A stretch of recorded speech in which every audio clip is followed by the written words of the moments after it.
This program is brought to you by Ignite TV. Now you're in command. Visit Rogers.com for more details.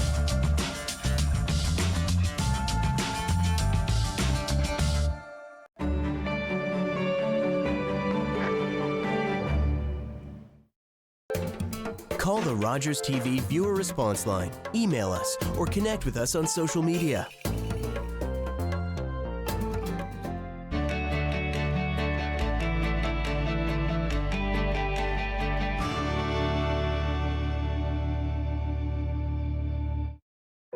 With the economic impact of COVID-19 deepening, food banks across Canada are concerned about not having enough food to meet the demand, with many reporting only a 2-week supply remaining.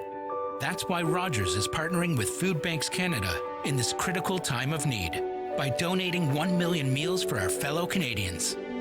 Let's do what we can. It's time to step up to the plate and donate at foodbankscanada.ca. Together, we can make more possible.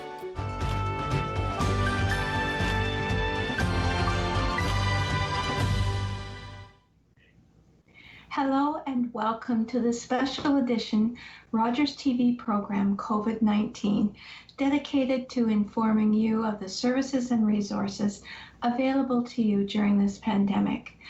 My name is Carol Merton, and before I welcome our guest today, for those of you who watch the program regularly, you know that I like to say a few words of thank you just at the beginning of the program. So first of all, I would like to extend a sincere thank you to the Medical Officer of Health, the Public Health Unit staff, our community service providers and support agencies, our first responders, hospitals, retirement homes, and long-term care facilities, our farmers, our essential frontline staff in grocery stores, pharmacies, delivery truck drivers, gas station attendants, and so many more that I have not mentioned, and ongoing efforts. They are working together to help keep our community safe.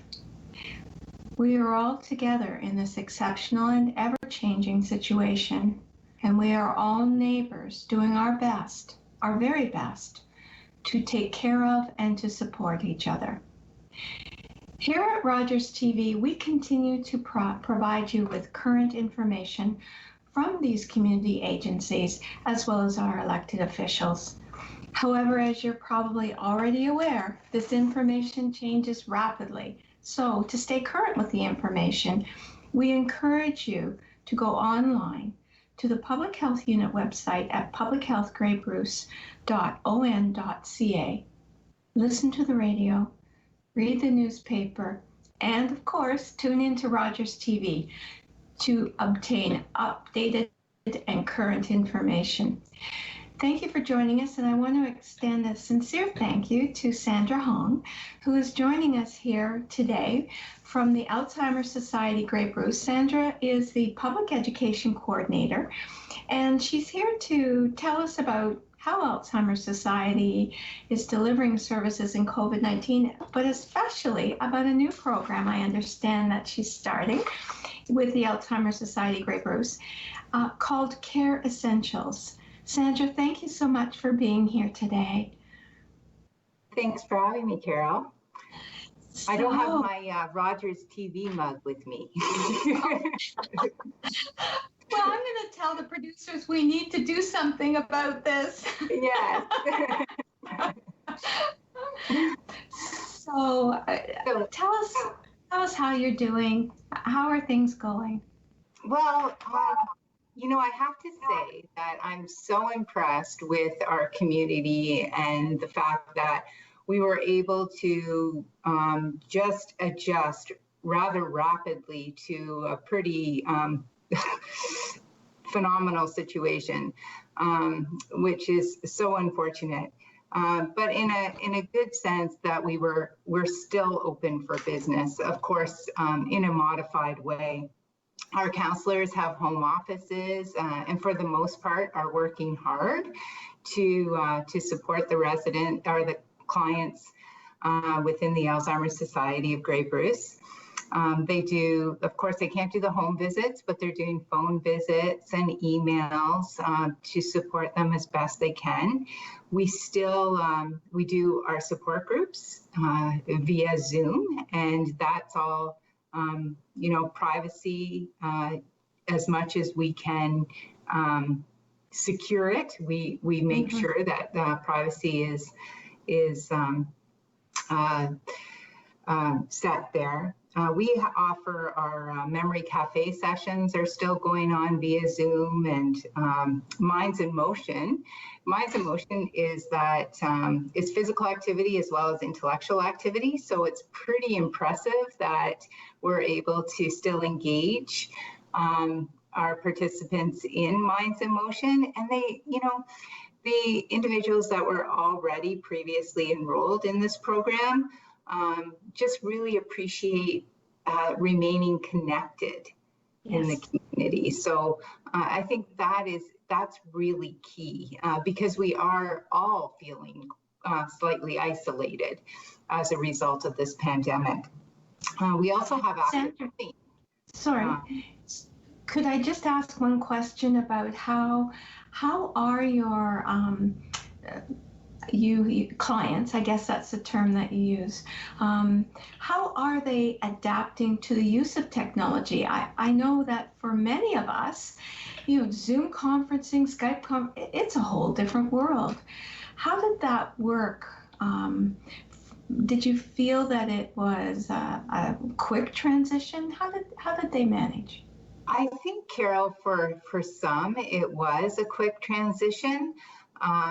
They didn't, they were up for the challenge and willing to experiment with it.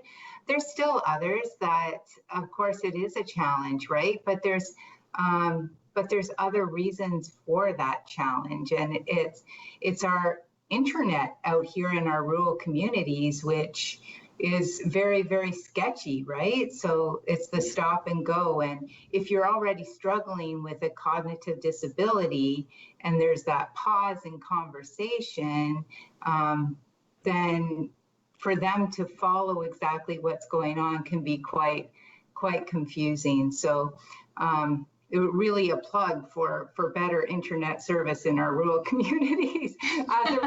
And more so now because I think we're discovering that more so now because of the situation that we're in.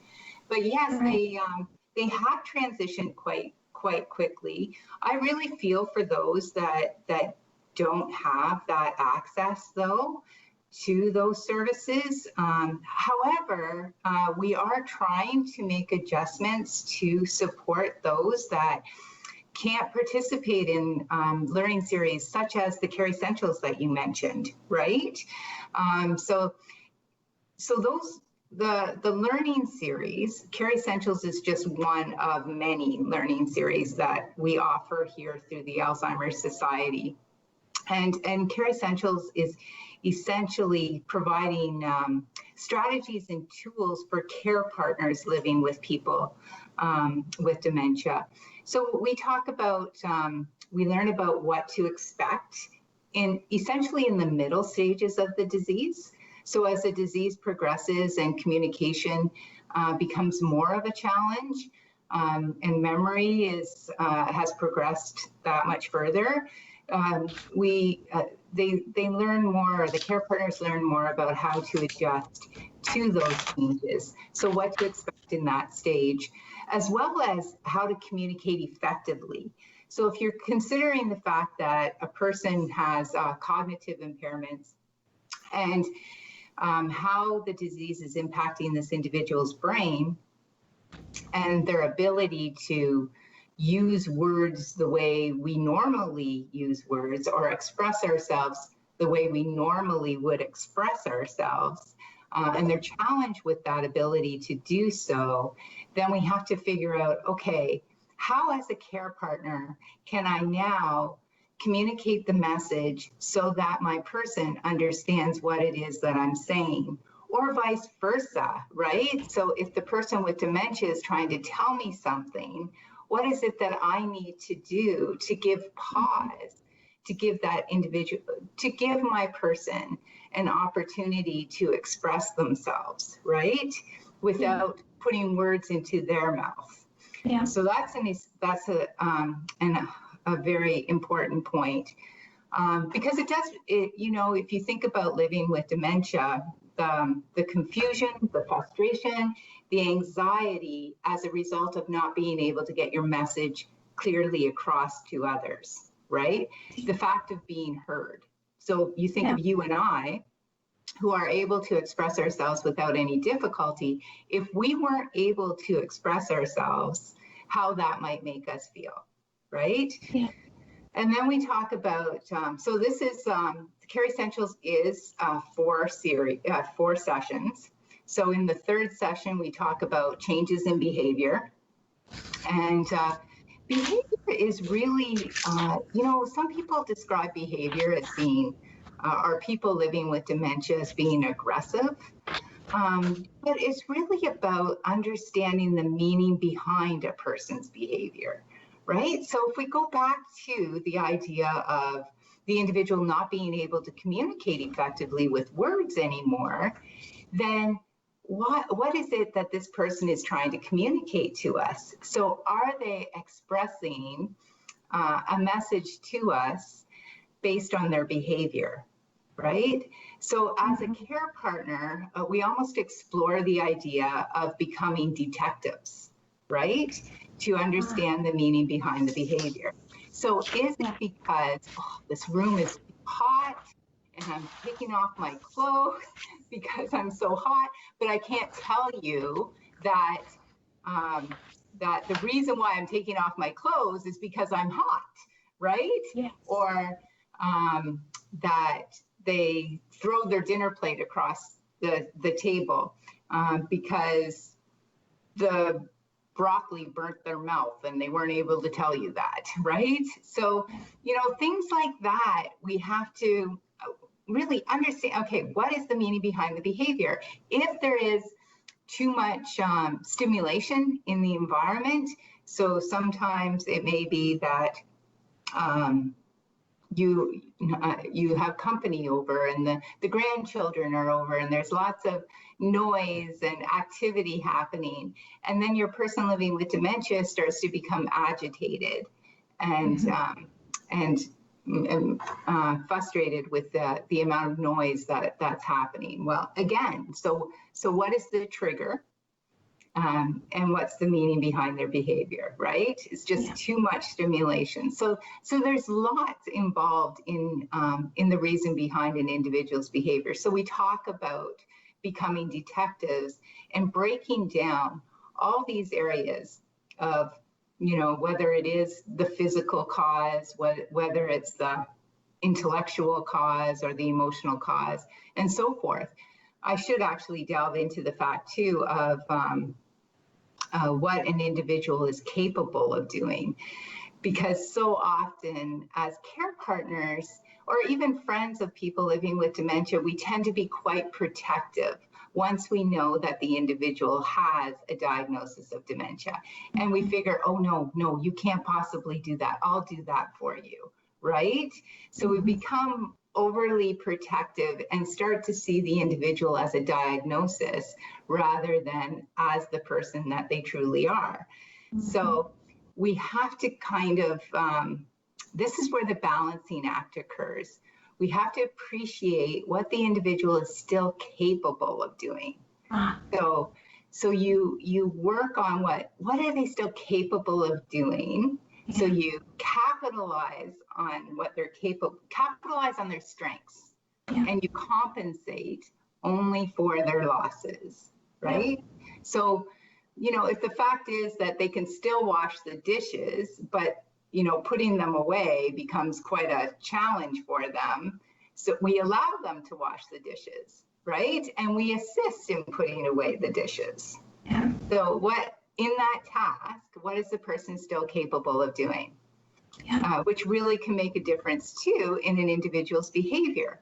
Because if you don't engage them in activity, then what will happen is the individual will withdraw.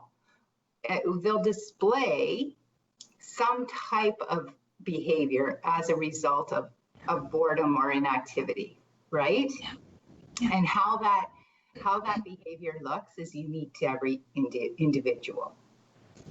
And then I guess lastly, it's, like I mentioned, the environment and actually the social piece as well. So, who are within the individual social circles, their family, their friends, and really at a time like this, what's missing in their life, right? And how do we maintain that? Because that's a huge loss, and that could be the reason why the individual is displaying a change in behavior, right? Mm-hmm. Something that's not normal for them. And then lastly, we talk about just building a circle of support. So who can we bring in within our social circle to support us? And that's a tricky thing at this time, right? And I think, if anything, I really, really do feel for the care partners, where, initially we have the day away programs operating, and there was that little bit of respite for the care partners, so they could kind of plug in and recharge their batteries, which is so, so important for care partners out there to recharge their batteries. So, the idea of how do they get that opportunity now to recharge their batteries to support the person living with dementia. And it does take a lot of strength and energy to do that. Mm-hmm. So, Sandra, just so I understand, so the Care Essentials, is that offered in other provinces? Is this unique? So Carol, this is provincial wide. Okay. Now, how each Alzheimer's society offers the program may be unique to that society. Okay. So we tend to provide various learning series several times a year. So I will be offering the Care Essentials program again. So 4 times a year typically is how often I offer it. But we also offer like First Steps. So First Steps is a learning series that for actual people who are newly diagnosed with dementia, as well as their care partners. And they learn about their diagnosis, and they learn about how to adapt to their brain changes and how to plan ahead and so forth. So that's, all of these learning series are so useful, and I can't speak highly enough about them, even though, I am the facilitator. I just know that by the participants who have attended the programs that we offer, they're so grateful and have learned so much from, what is this disease, right? What's happening to me?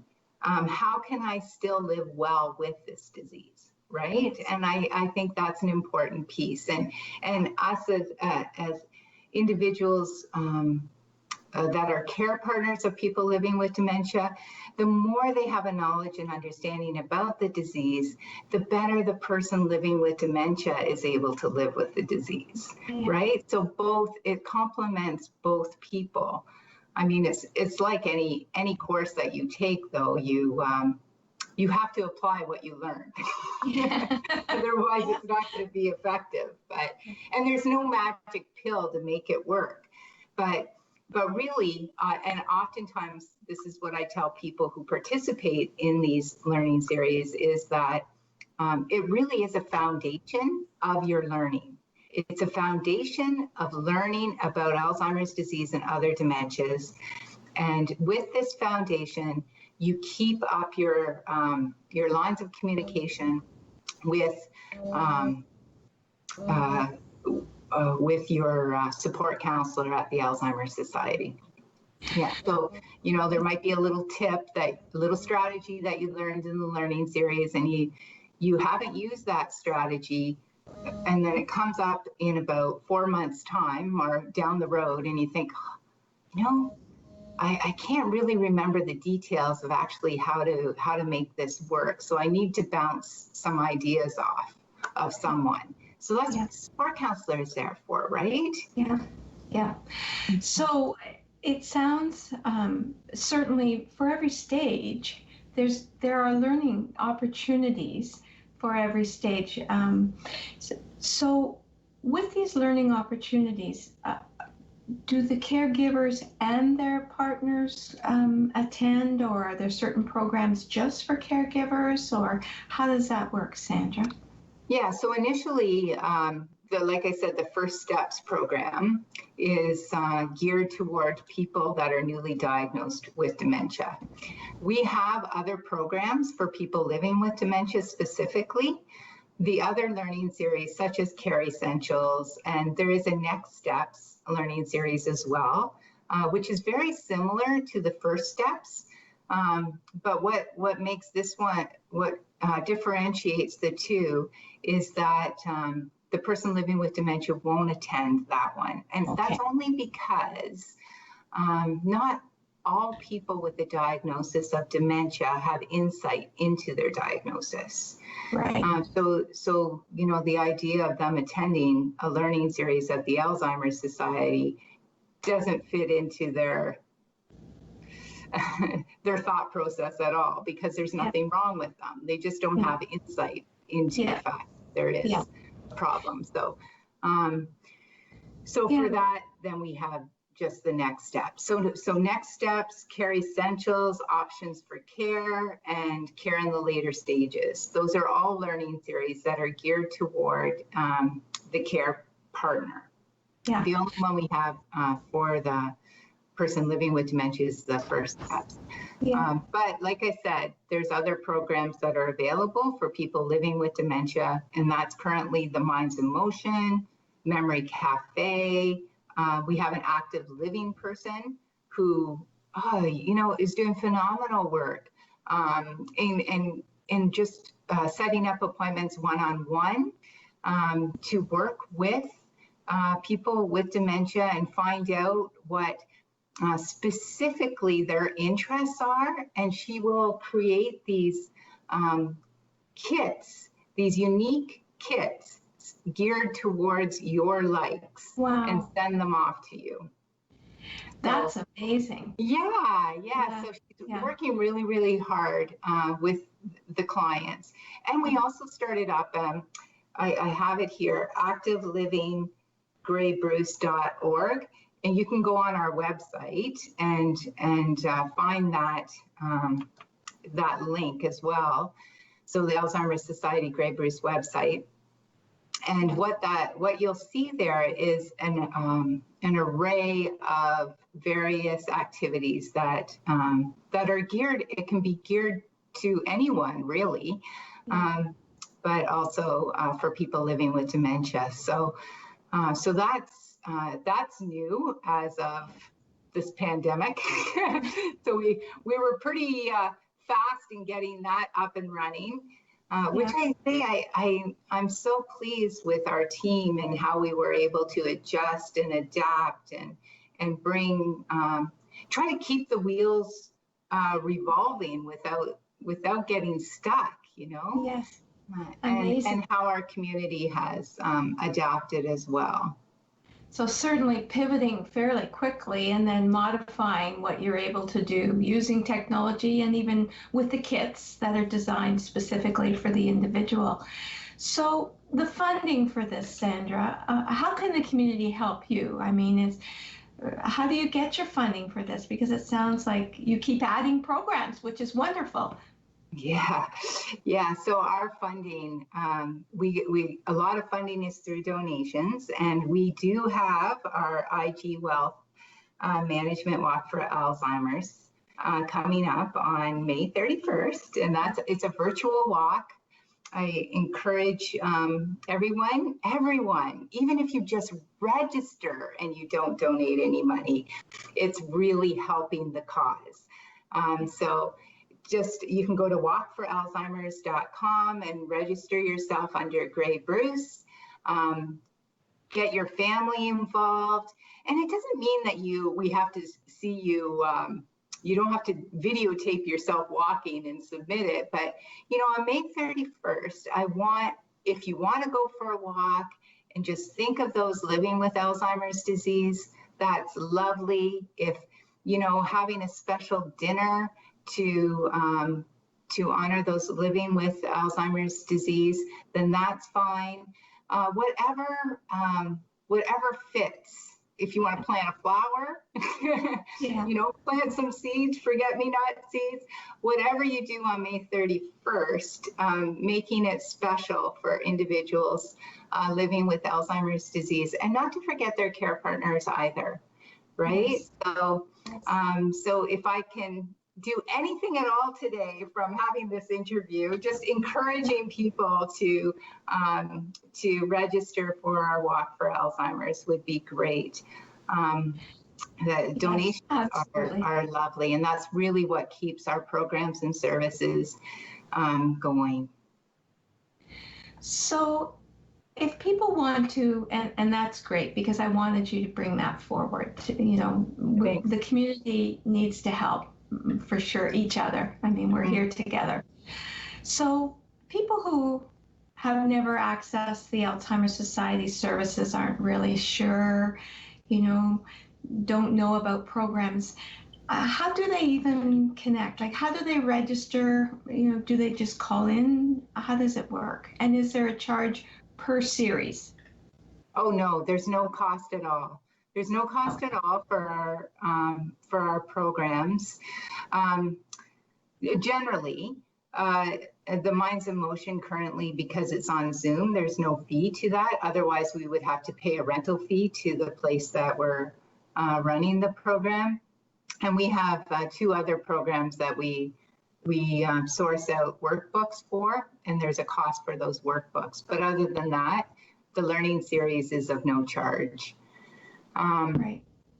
So how do people register? Certainly, if they call in to the Alzheimer's Society, we can direct them to help them navigate as to what kind of support they need.